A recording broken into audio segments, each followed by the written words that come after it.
Então, vamos lá. Provas VA1 e VA2 já estão no sistema, tá? Quem quiser fazer suplementar é na próxima quarta, dia 3, tem que requerer na secretaria, tá? Quem foi mal na prova inicial, ou quem perdeu a prova inicial, tá? Vocês têm uma VA3, né? Para o dia 5, é isso? Para a próxima sexta? Não tem lá no sistema?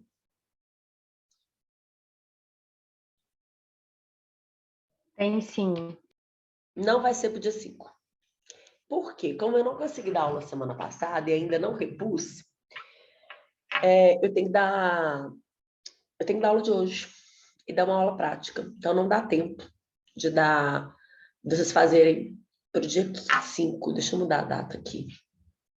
E depois tem que pôr no grupo. Vocês me ajudam a lembrar disso, viu, gente? Que minha cabeça tá igual meu computador, uma porcaria. Eu vou mudar aqui. Vou pôr, a princípio, uma semana a mais, tá, gente? Para vocês fazerem a VA3. Gente, a gente terminou toda a parte de cumprimento de sentença. Agora a gente entra na parte de execução, tá? E a gente vai ver como é que é essa execução de título executivo extrajudicial. Por que eu tô passando a VA3 mais para frente? Porque a VA3 é fazer uma inicial, né, de um título executivo extrajudicial. Então, eu vou explicar para vocês aqui como que é feito essa... Hoje eu vou fazer isso, tá? Eu vou dar aula teórica de como é que se inicia a execução de título executivo extrajudicial e depois eu vou mostrar para vocês como que a gente faz, tá? O modelinho dessa inicial, para vocês poderem fazer a VA3. Por isso que a VA3 não pode ser essa semana, dia 5, né? Para dar mais tempo de vocês fazerem. Ah, tá aqui, ó. Tá tudo aqui.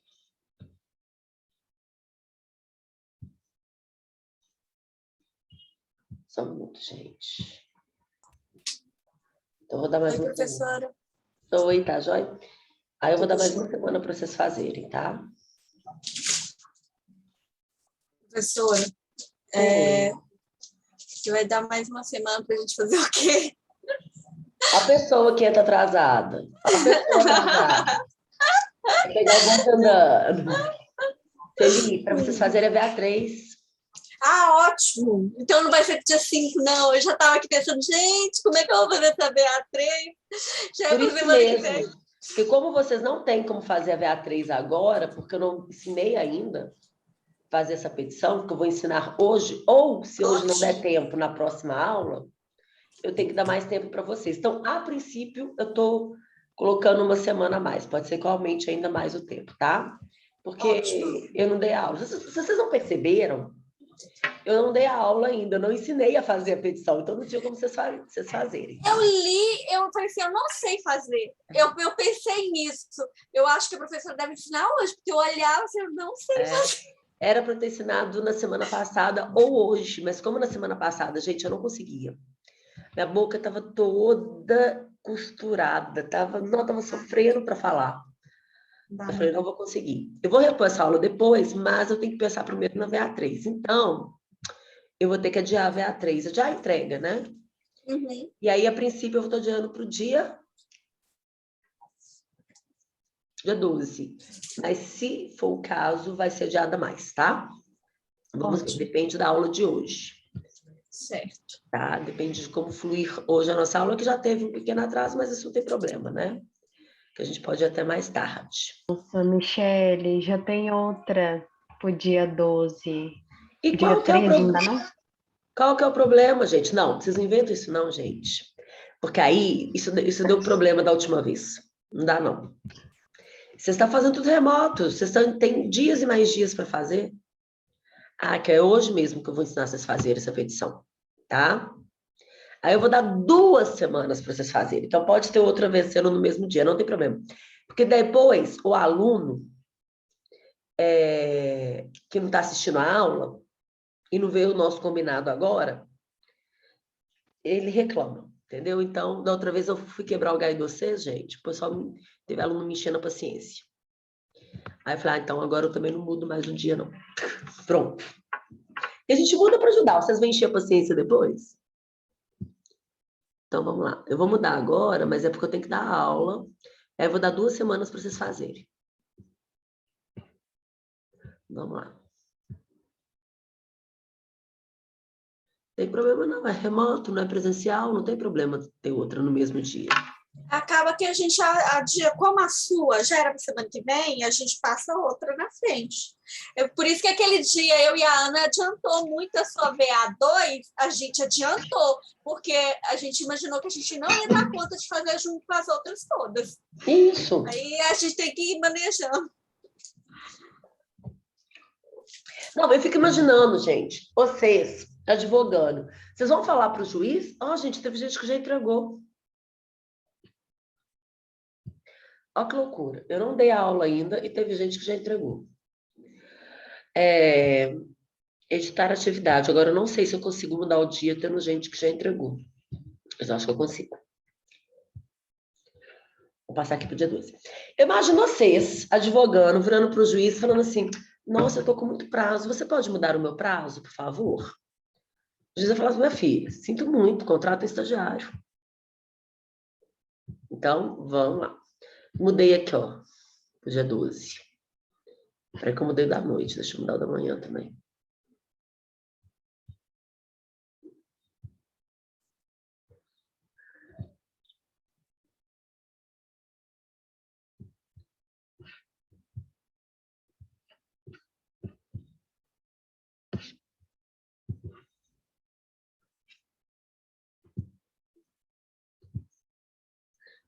Prontinho, gente, ficou pro dia 12, tá?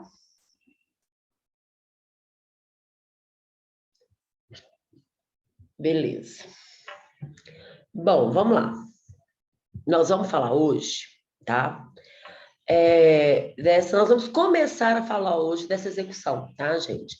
Porque hoje eu vou falar de como que é a petição inicial, o que que acontece depois da petição inicial, o que que o juiz faz quando ele recebe, né?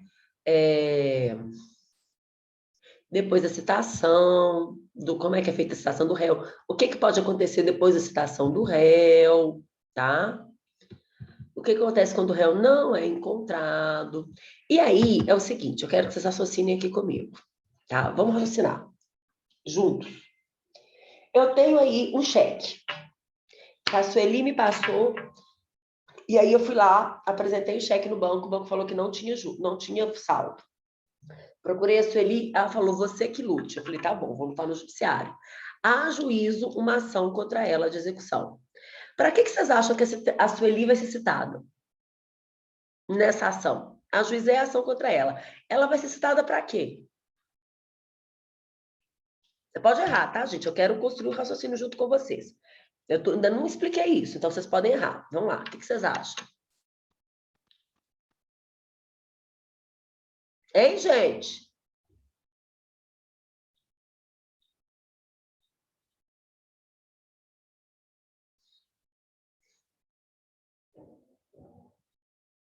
Para pagar, Gabriel. Ela vai ser citada... Gabriel, exatamente, ela vai ser citada para pagar. Ela vai ser citada para contestar? Não. Não é uma ação de conhecimento. Eu já tenho um título que me dá certeza da dívida. Então, ela vai ser citada para pagar, tá? Em 3 dias. Então, ela vai ser citada para pagar em 3 dias, tá? Se ela pagar, lindo, maravilhoso. Resolveu o problema, tá? E se ela não pagar, que é o mais comum, tá, gente? Aí nós vamos ver, se ela não pagar, ela pode interpor embargos, tá? Opor embargos à execução, mas, digamos que a execução continue, tá? Ela não quis pagar. E aí? Ela não quis pagar, ela me deu um cheque sem fundo. Eu liguei para ela, ela não quis pagar. O juiz mandou ela pagar, ela não pagou. O que eu faço com a Sueli, gente?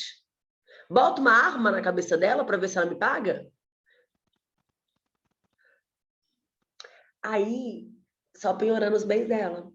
Ou seja, se ela não pagou por livre e espontânea vontade, Gabriel, eu não vou fazer autotutela, eu não vou bater nela para ela me pagar. Mas eu vou invadir o patrimônio dela. Porque se ela não tirou do patrimônio dela para me pagar por livre e espontânea vontade, vai ter que ser compulsoriamente, de forma coercitiva, ou seja, nós vamos ter que fazer isso na marra, né? E aí, como é que a gente faz? A gente vai procurar bens a ela que eu possa penhorar, tá? E aí a gente vai ter que ver o que pode ser penhorado, o que não pode, qual que é a ordem de penhora, tá? Como é que essa penhora é a parte mais complicada. Depois de penhorar, a gente tem que avaliar o valor desses bens, tá? E aí a gente vai ter que ver o que a gente faz com esses bens. Porque, por exemplo, pode ser que eu penhore da Sueli um iPhone 12. E aí, meu querido, eu estou muito feliz com o iPhone 12. Então, eu não quero que venda esse iPhone, eu quero ficar com o iPhone para mim. Então, eu posso ficar com o iPhone para mim como pagamento, tá? Não quero um iPhone, não gosto. Então, a gente vai levar esse bem a leilão ou vender para um particular para poder satisfazer o crédito, tá? Então, depois disso tudo que a gente vai estudar hoje, a gente vai ter que ver ainda a penhora dos bens, tá? A avaliação e a expropriação e a satisfação da execução, tá?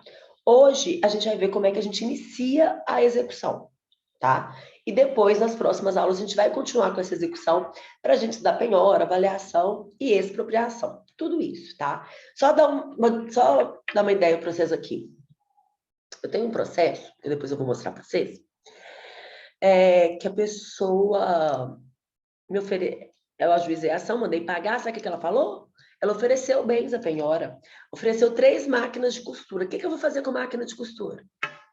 Olha, eu aprendi a pregar botão no colégio, quando era criança. E mal eu consigo pregar hoje. Mal mesmo. Eu prego o botão. Ele fica pregadinho, mas fica feio. Né? O que eu vou querer fazer com 3 máquinas de costura? E detalhe, a pessoa simplesmente juntou foto da internet dessas máquinas. Eu falei assim, uai, sei lá se a máquina é dela, não tem nota fiscal. Não sei em que estado que tá, porque isso é foto da internet. Não sei nem se é dela mesmo. Você nem está lá. Né? E, juiz, eu não sou obrigada a aceitar a máquina de costura, nem para mim e nem para levar a leilão. Eu sou obrigada a seguir a ordem do judiciário, a ordem do código, que fala que primeiro a gente vai tentar dinheiro. Então, juiz, antes dessas máquinas, você, por favor, bloqueie os bens dela. O que o juiz fez? Bloqueio a conta bancária dela? O que o juiz fez? Ok, bloqueio. Tá? Isso, gente, é o que a gente vai estudar, essa ordem, qual que é a ordem de penhora que a gente pode exigir, tá? O que pode ser penhorado, o que não pode ser penhorado, tudo isso a gente vai estudar na próxima aula, tá? Hoje a gente vai ver como é que eu inicio essa execução. Então, vamos lá. Eu tô aqui, ó. Segue aqui comigo, tá, gente? Então, vamos lá. Execução em espécie, tá? Essa execução em espécie, a gente está falando de processo de execução autônomo. Então, esquece sentença, tá, gente? Esquece. Porque se eu tiver uma sentença, o que eu vou fazer? Um cumprimento de sentença. Eu não tenho sentença. Eu tenho um documento que me dá a certeza da dívida. Tá? E que documento é esse? É o título executivo extrajudicial, que a gente já estudou em aulas passadas. Lembram? Então, de posse desse documento, né, que me comprova a dívida e que não foi pago pela pessoa, eu vou demandá-la judicialmente para ela adimplir essa dívida.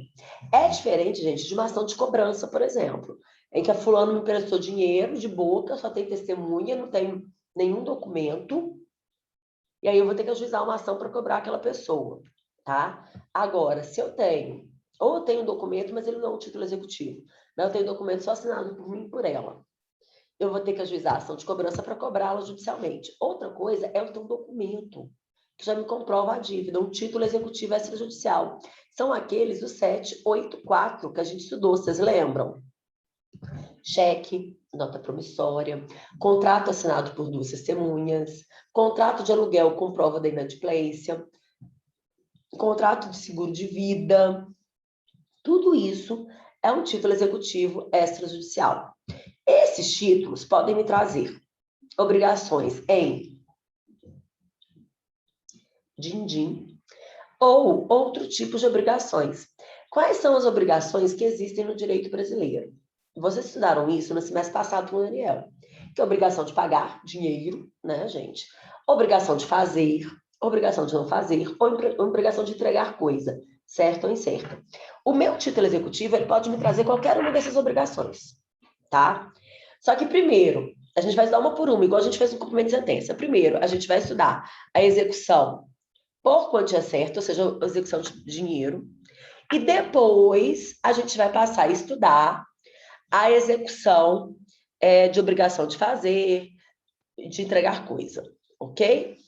Bom, como que eu faço essa execução por quantia certa, essa execução de dinheiro?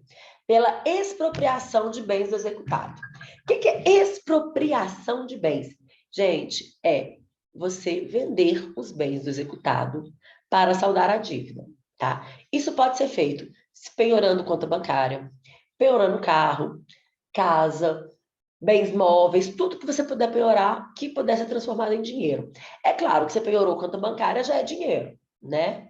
Agora, se você penhorou alguma coisa, aquilo ali tem que ser transformado em dinheiro, tem que ser alienado para ser transformado em dinheiro.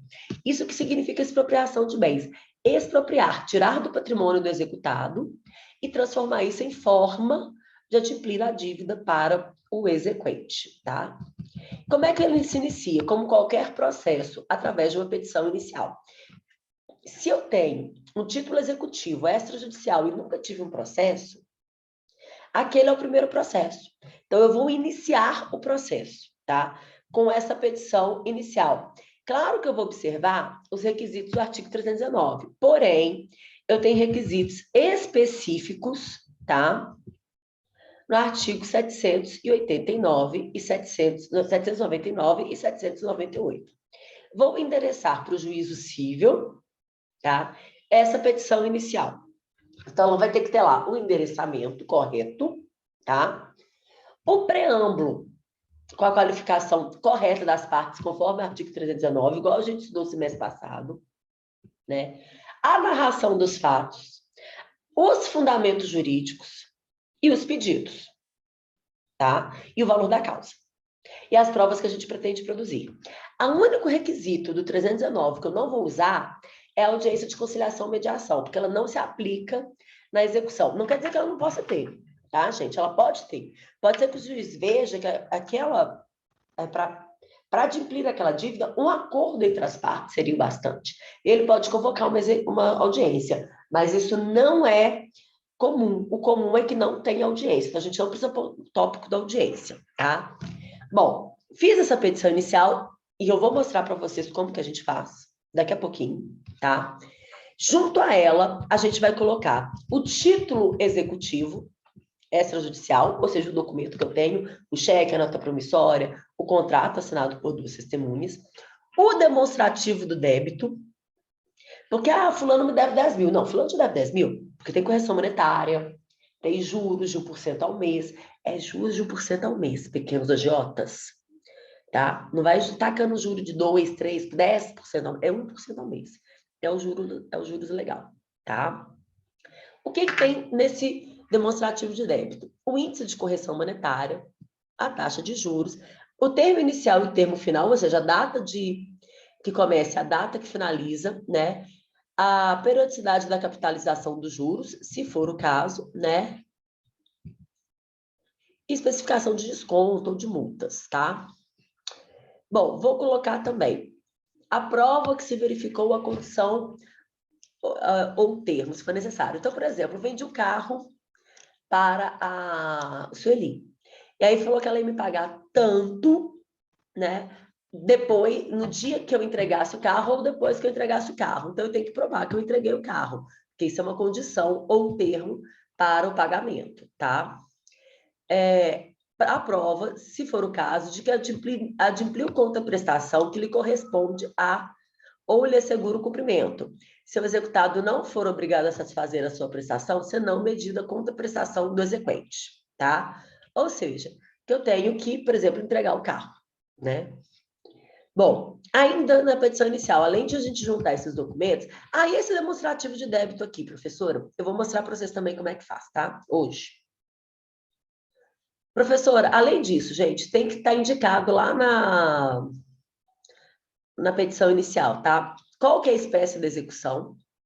Então, se é uma execução por quantia certa ou por obrigação de fazer, tem que estar especificado.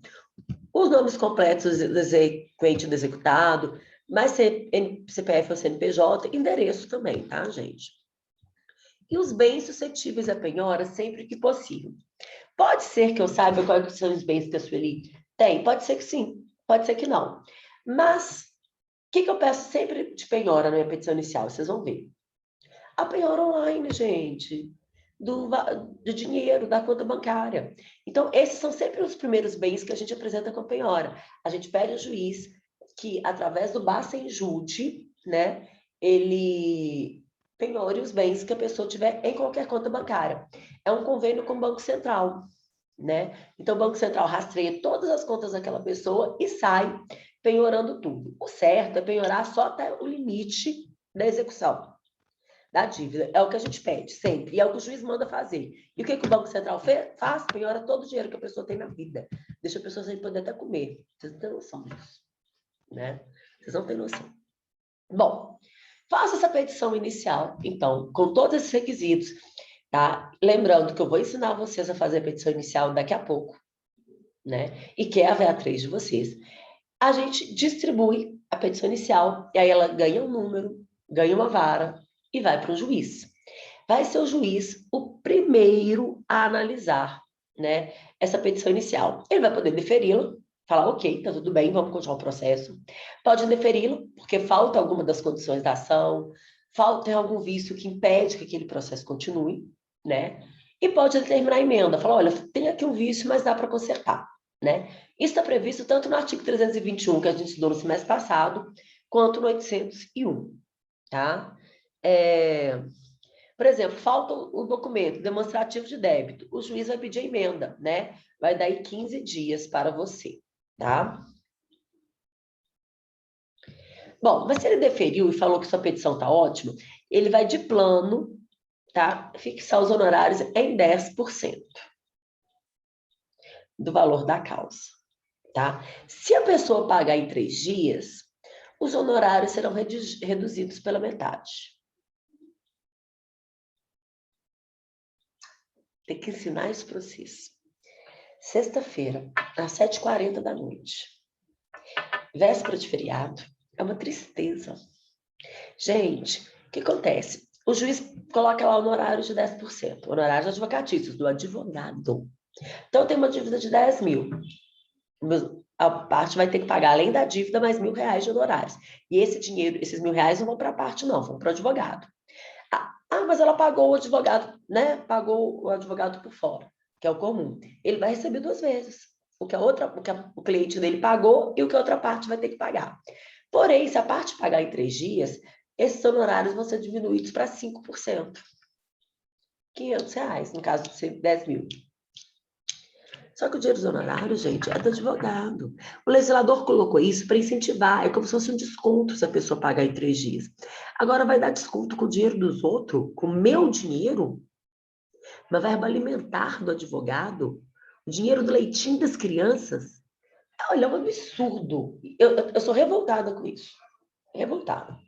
Bom, os honorários podem ser elevados para 20%. Quando a pessoa oferecer embargo de execução e eles forem, né, rejeitados, né, ou mesmo não tendo embargos, ao final o juiz percebeu que o advogado trabalhou bastante, então ele pode aumentar para 20%, mas o certo é 10%, caindo pela metade se a pessoa pagar em 3 dias. Além disso, gente, quando o juiz recebe e admite a inicial e inicia o processo executivo, você pode pedir para ele uma certidão comprobatória do ajuizamento da execução. Vou dar uma dica prática aqui para vocês. Você pede isso na petição inicial, né? Maravilha, lindo. Perfeito.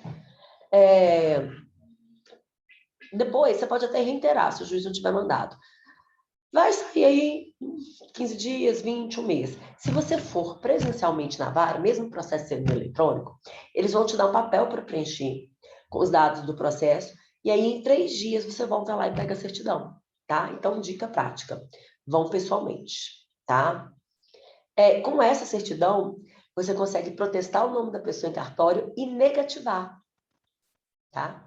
Pede a negativação do nome da pessoa, no Serasa, no CPC, e aí ela fica com o nome sujo, né? Esse caso que eu estava contando para vocês, os executados, que é uma mulher mais dois fiadores, que são filho e nora dela, eles estão com o nome sujo e agora com a conta bancária bloqueada.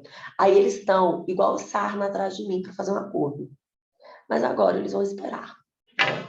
Agora eles vão esperar. Acabei com o Natal da família toda e não estou nem aí para isso, né? E aí, se você, né, você foi lá, levou a 102 em cartório, você tem 10 dias para juntar, né, que você, no processo, que você protestou o nome daquelas pessoas em cartório. Se ela der bens à penhora ou penhorar a conta bancária dela, aí você vai ter 10 dias para tirar, viu, gente, esse protesto. Porque aí a execução está garantida, né? Aquela vai ser adimplido, tá? Aí, tá, o juiz pode determinar o cancelamento das averbações, né, do protesto de ofício ou a requerimento, né? Se você não fizer isso no prazo de 10 dias, né? E se você fizer a negativação indevida, né, você vai ter que indenizar a parte contrária. Cuidado com isso. Às vezes eu tenho muito cuidado para fazer isso, porque você vai negativar o nome da pessoa. Para isso não dá um dano moral. Então eu tenho que ter muita certeza mesmo do que eu estou fazendo, tá?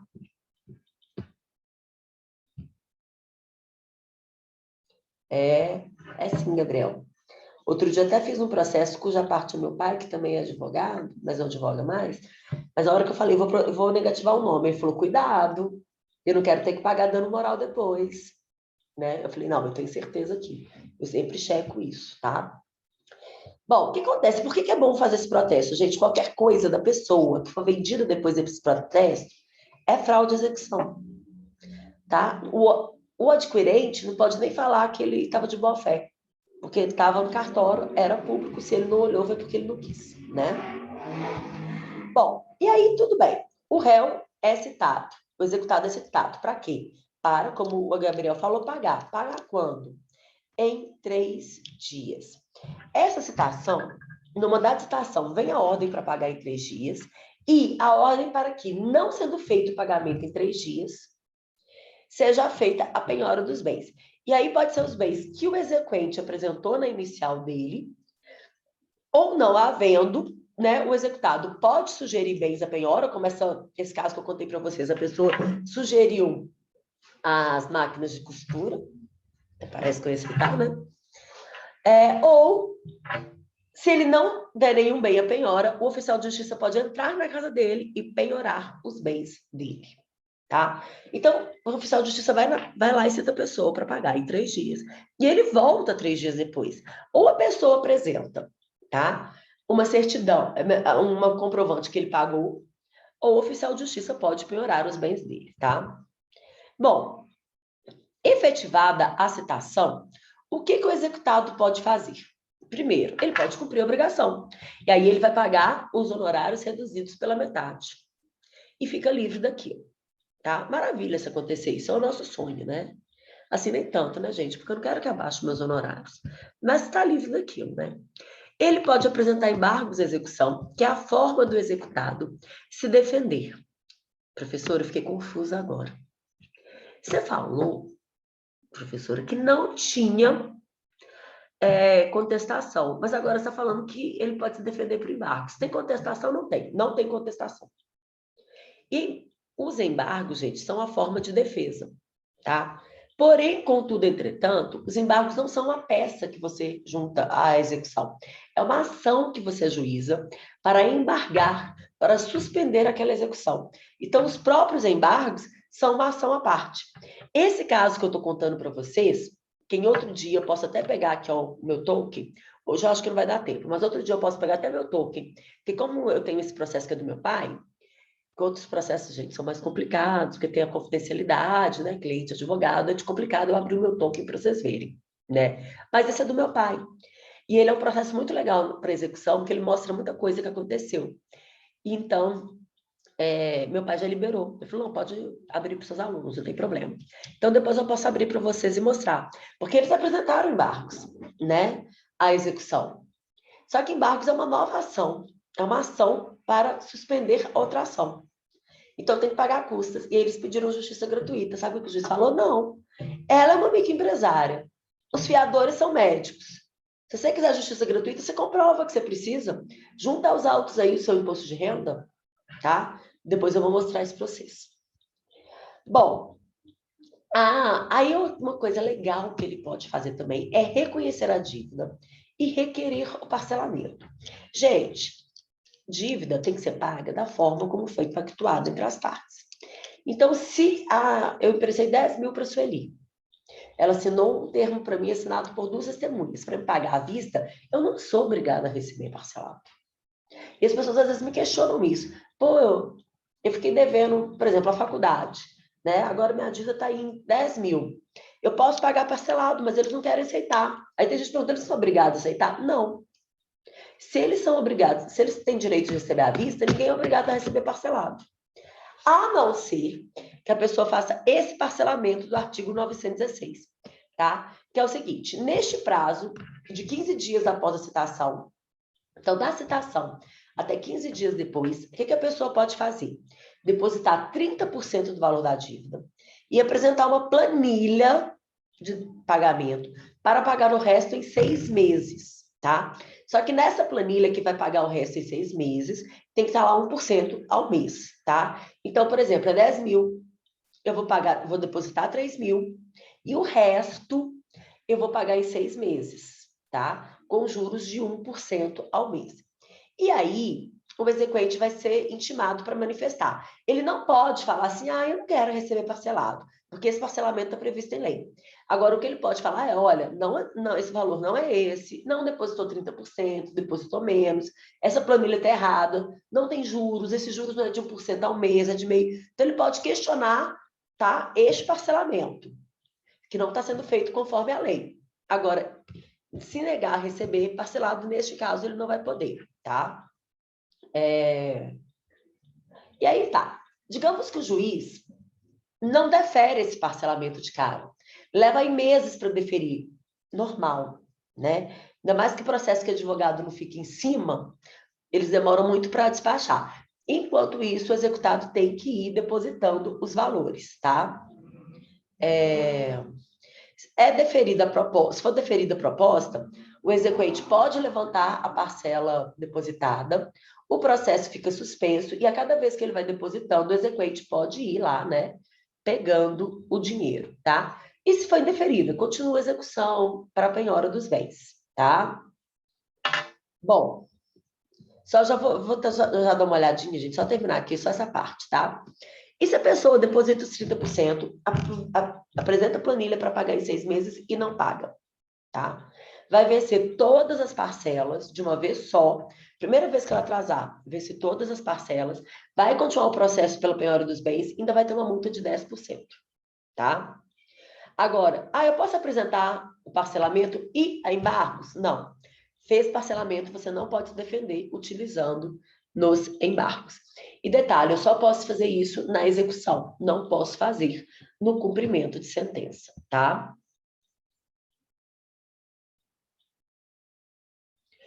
Gabriel perguntou, e se ele não pagar? Não vai ser citado para um novo processo, não. Vai continuar esse processo, tá? Aquele parcelamento que foi deferido para ele torna-se nulo e ainda é acrescido de uma multa de 10%. Ficou claro isso, Gabriel? Que eu acho que você perguntou antes de eu explicar. Mas ficou claro?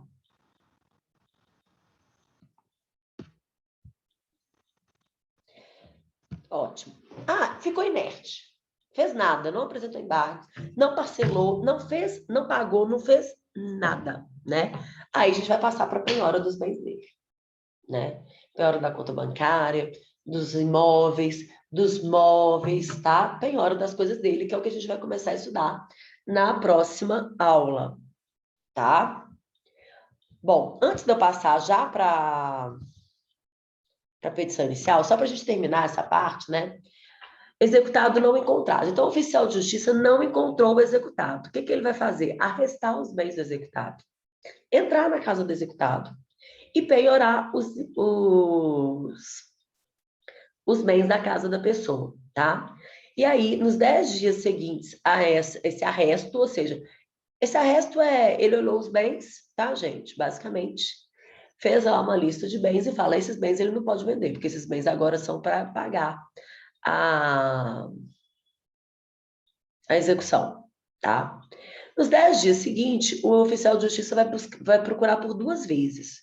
Se não encontrar, ele vai avisar algum vizinho ou quem estiver na casa que ele vai voltar tal dia, tal hora, com hora certa. Se a pessoa não estiver lá, considera-se que ele foi citado e que aqueles bens viram, então, penhoras, tá? Aí, se não achou, de jeito nenhum, a gente pede uma citação por edital, tá?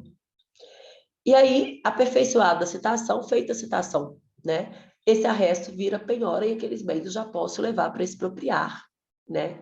E transformar em dinheiro para adimplir essa obrigação, tá? Ok, gente? Alguma dúvida até aqui? Nessa parte teórica? Professora, boa noite. Boa noite, Gabriel. Eu só fiquei na dúvida em relação ao oficial de justiça. Sim, Primeiro ele vai fazer o arresto, ele vai na casa da pessoa, a primeira vez. isso.